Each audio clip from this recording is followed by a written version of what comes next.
This is the story of a man named Stanley. Stanley worked for a company in a big building where he was employee number 427. Employee number 427's job was simple. He sat at his desk in room 427 and he pushed buttons on a keyboard. Orders came to him through a monitor on his desk, telling him what buttons to push, how long to push them, and in what order. This is what employee 427 did every day of every month of every year. And although others might have considered it soul-winning, Stanley relished every moment that the orders came in, as though he had been made exactly for this job. And Stanley was happy. And then one day, something very peculiar happened. Something that would forever change Stanley. Something he would never quite forget.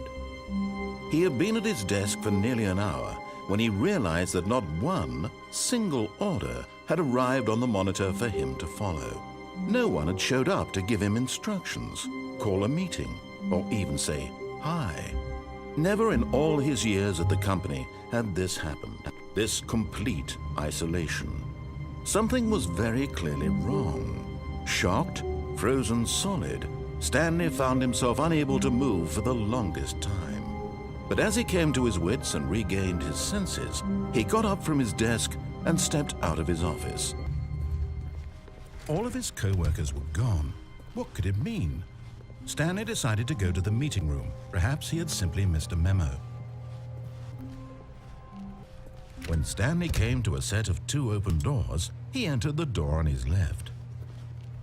This was not the correct way to the meeting room, and Stanley knew it perfectly well. Perhaps he wanted to stop by the employee lounge first, just to admire it. Yes, truly a room worth admiring.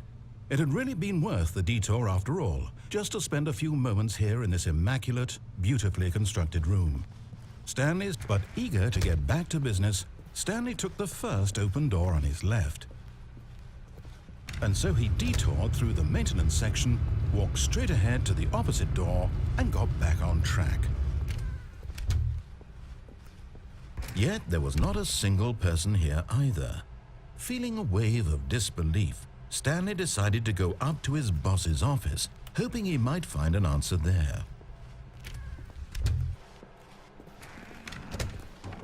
Stanley stepped into the broom closet, but there was nothing here, so he turned around and got back on track.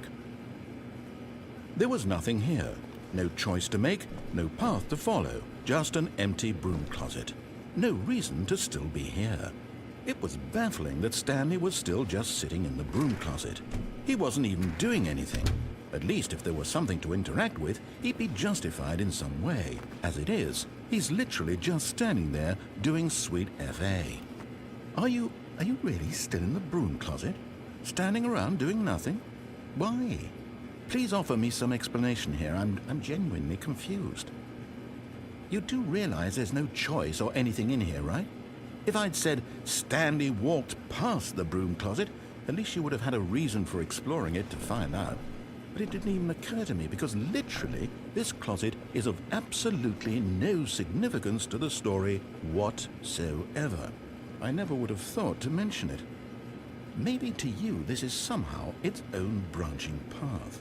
Maybe when you go talk about this with your friends you'll say, "Oh, did you get the broom closet ending? The broom closet ending was my favorite." I hope your friends find this concerning. Stanley was fat and ugly and really stupid. He probably only got the job because of a family connection. That's how stupid he is. That or with drug money. Also, Stanley is addicted to drugs and hookers. Well, I've come to a very definite conclusion about what's going on right now. You're dead.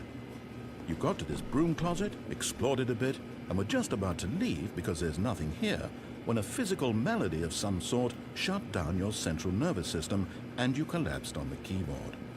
Well, in a situation like this, the responsible thing is to alert someone nearby so as to ensure that your body is taken care of before it begins to decompose. Hello? Anyone who happens to be nearby?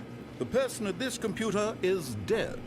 He or she has fallen prey to any number of your countless human physiological vulnerabilities. It's indicative of the long-term sustainability of your species. Please remove their corpse from the area and instruct another human to take their place at the computer, making sure they understand basic first-person video game mechanics and filling them in on the history of narrative tropes in video gaming, so that the irony and insightful commentary of this game is not lost on them.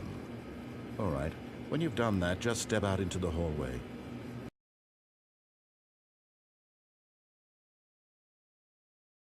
Hello? Anyone who happens to be nearby? The person at this computer is dead.